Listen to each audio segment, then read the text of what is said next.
Hello, DMG Jim here, continuing on our 2024 Dungeon Master's Guide read through, word by word, page by page, or line by line, because we're using the digital, but it is what it is. Next up, as we finish up Chapter 6, touring the Multiverse, is the Outlands, also known as a plane of concordant opposition to those of us from 2nd edition. But let's read here first, comment second. Let's get to it.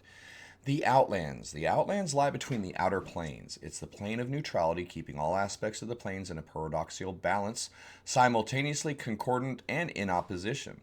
The plane has varied terrains with prairies, mountains, and shallow rivers. The Outlands is a great disk. In fact, those who envision the outer planes as a wheel point to the Outlands as proof, calling it a microcosm of the planes.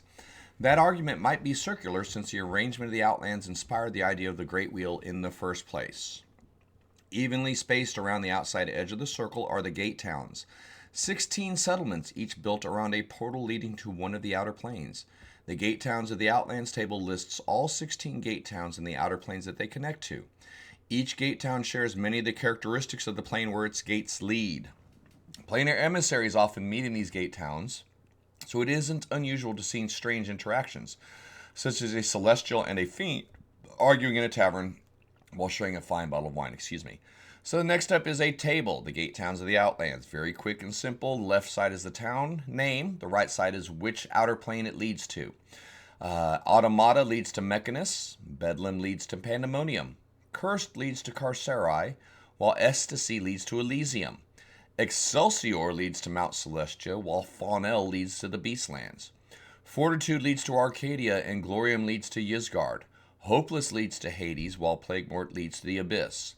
Ribcage leads to the Nine Hells, and Regus leads to Acheron. Sylvania leads to Arborea, Torch leads to Gehenna, Tradegate leads to Bitopia, and Zeos leads to Limbo. The Outlands Adventures. The Outlands is the closest the outer planes comes to being like a world on the material plane. Adventurers can travel easily from one gate town to the next, making a tremendous variety of planar-themed adventures possible within the boundaries of the Outlands. Adventures in the Outlands also often involve the conflicts between opposing planar influences. It's much easier for a Slod to wreak havoc in the gate town of Automata than it even is for a horde of Slodi to accomplish anything in Mechanus itself. Celestial spies and fiend assassins carry out subtle plots and deadly sabotage across the Outlands. Despite these conflicts, the Outlands remain a plane of balance. Towards the center of the plane, away from the gate towns, lie vast stretches of land similar to the different environments found on the worlds of the material plane. Preserving nature's balance from the pull of powerful extremes in any direction can also be a theme of adventures that are set here. Planescape Adventures in the Multiverse includes extensive information on the Outlands. That's the end of our reading. Very short section about a very important outer plane if you're using the Planescape cosmology, the cosmic wheel thing anyway. Mainly because most of your, number one, the Outlands is very amicable to gameplay and travel. You don't have to worry about vacuums falling off of cliffs, cubes tumbling into each other. You don't have to worry about falling up until you start falling down in Bitopia, on and on and on. It is the most reflective of the material plane worlds, and it is the easiest to manage as far as adventure design goes. It also gives you the most versatility because the area and the region around each of the gate towns is a physical manifestation of both the outer plane it's attached to and the alignment. So you get all kinds of personalities, motives, plots, schemes, and all of that kind of meeting within the plane of concordant opposition known as the Outlands. So, resource-wise, we're just going to look at a couple real quick here. Again, this is, at the risk of repeating myself, the Outlands is a very important place. It's has the basis for a lot of adventure. It's used as a transit for a lot of Planescape adventures. So the information that's given here is suitable to get you started, but it's not thorough enough to really plan around or to build around. It puts a lot more on your plate to build. So we're going to click on this little hyperlink, Planescape and the Adventures in the Multiverse. This was released 2 years ago for 5th edition.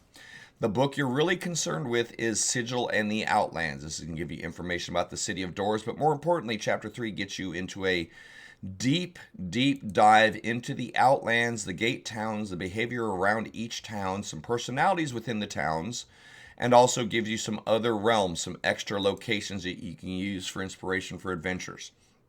If you're going to use the Outlands in your adventures, please add the Planescape set to your collections. If you don't want to go 5e, the second edition Player's Primer to the Outlands covers the same thing.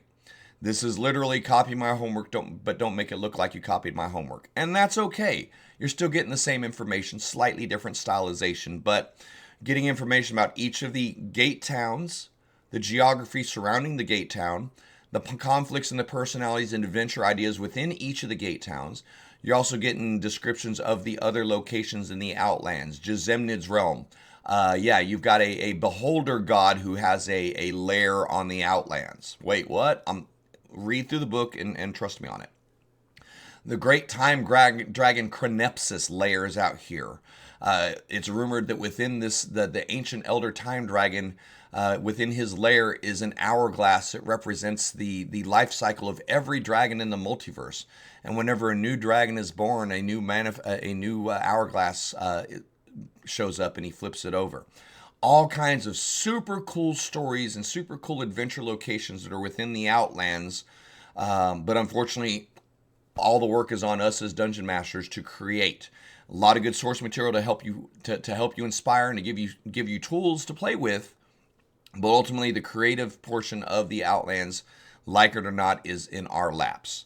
That's not a bad thing. So to kind of close it up, first and foremost, make sure that, when you've read this section, understand that 5th edition Sigil in the Outlands, Planescape's Adventures in the Multiverse, provides a lot of ready, out-of-the-box, no conversion necessary stuff that you can use for your adventures.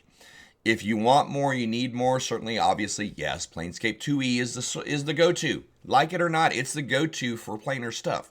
Very thorough books, very well written, a lot of content, a lifetime's worth of content to pour through. So you look at the Outlands, the Dungeon Master's Guide, you're like, oh man, this is really cool, but it feels kind of empty. They've already written about it. There is other content that you can add to it to make it a playable location. And the Outlands can be the source of a lot of adventures. I often call it Planescape Light. If you want to experience the Outer Planes without going to the Outer Planes, go to the gate town associated with that Outer Plane. And so, you get to kind of stretch out your world building skills. You get to stretch out your creativity a little bit when you start messing with the gate towns. But that's it. We're going to go ahead and wrap up. Appreciate you guys. Thank you so much for hanging out. Likes, follows, subscribes are appreciated. Join us over on Twitch. Do all the cool stuff. And we'll be back for the next episode soon. Take care. Where's my button? There's my button.